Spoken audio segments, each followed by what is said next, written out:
So hello guys, and welcome to another episode of Reecee News. And first up we have today is the financial data that Nintendo just revealed for the first quarter of the fiscal year, which is between April and the end of June. So this revealed things like the games, like Tears of the Kingdom, as well as system sales, obviously. So yeah, the most notable thing here is Tears of the Kingdom selling over 18 million copies.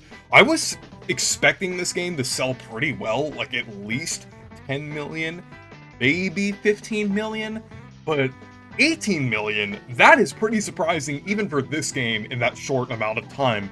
So that's pretty cool that it's sold this well and everything, and I feel like it's well deserving of being one of the best-selling Switch games because it's really not too iterative or too similar to Breath of the Wild. I feel like it really does innovate the formula compared to the original game. Honestly, it makes Breath of the Wild feel like a tech demo with the amount of things that it adds here.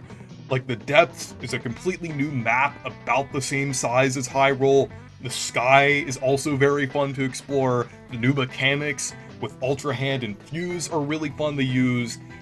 The story, while it's not anything amazing, it's still really cool.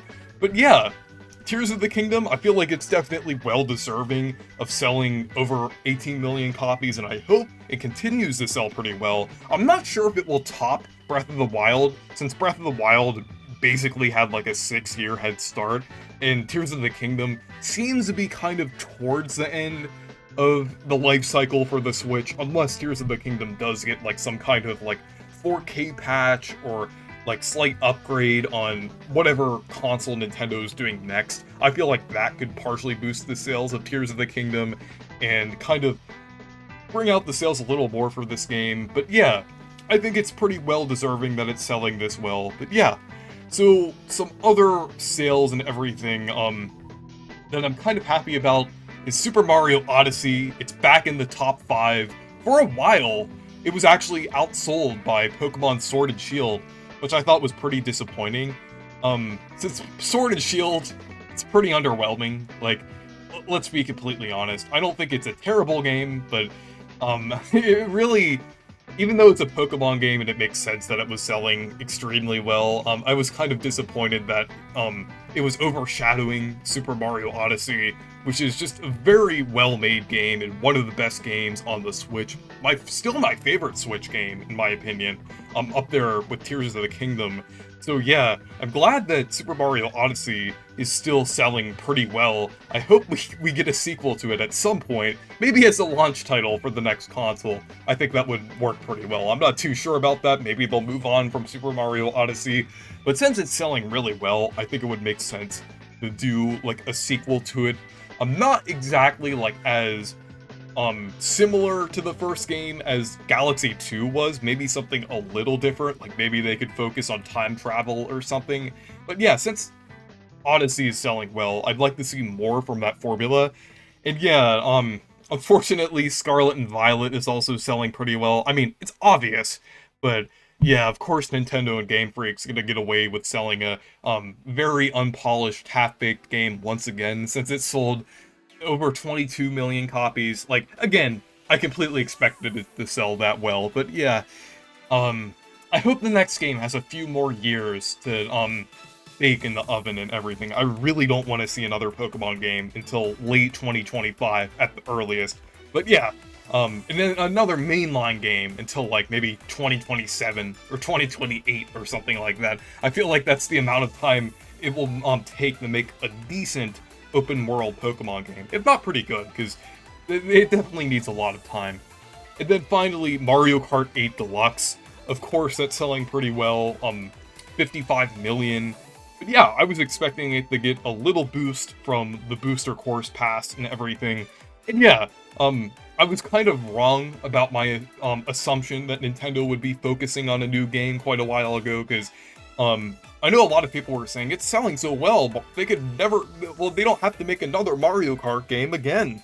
And I mean, at the time, a few years ago, I didn't really think that made any sense, because I feel like they could still, like, profit off of a new Mario Kart game. They would still make a lot of money from a new Mario Kart game. It would sell pretty well.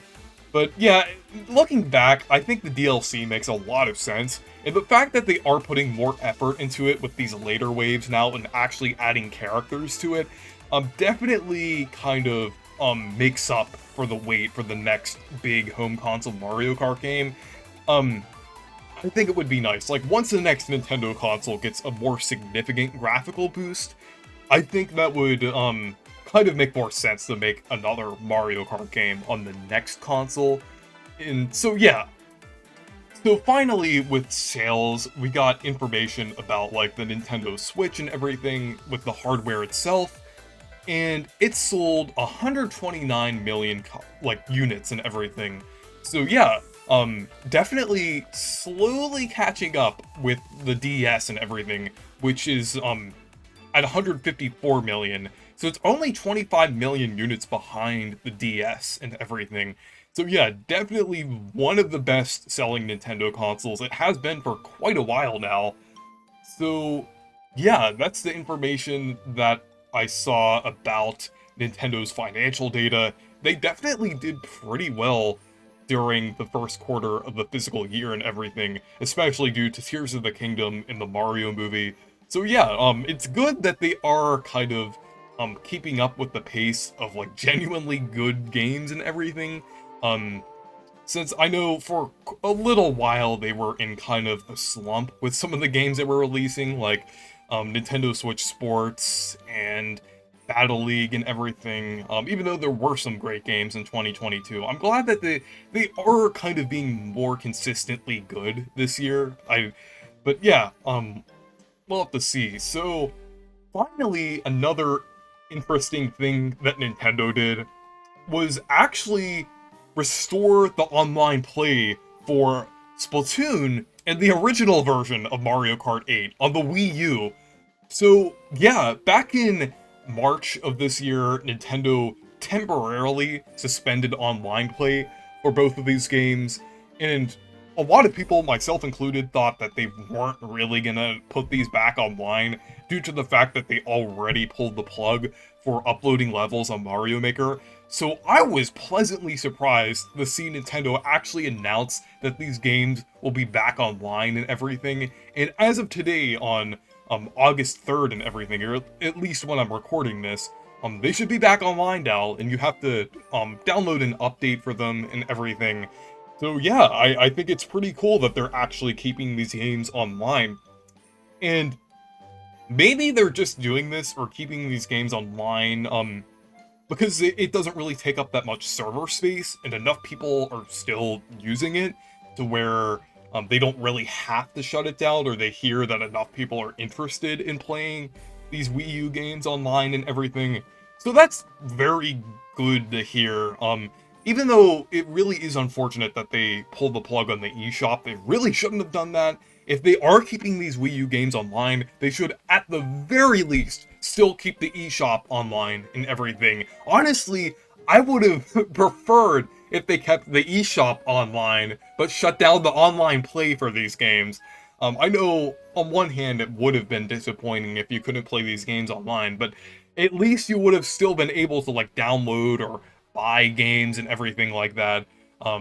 I'm not sure if you could still like re-download games on the Wii U or not. I know they kept that one aspect of the Wii U in 3DS online, but yeah, pretty unfortunate that they shut down the eShop and everything, but it still is interesting and pretty good that they are keeping the games online, like online multiplayer online. Maybe they saw the success of Wiimify in the background. I mean, it doesn't seem like they're doing anything about that. Maybe they just saw that people are interested in playing these older games online, like especially since they're doing Nintendo Switch Online, allowing you to play those older games online. But yeah, maybe they see the value in people playing like older online services and everything. But yeah, anyways, thank you guys for watching this video. Make sure to leave a like and subscribe for more, and make sure to check out my Discord server if you want to. Goodbye.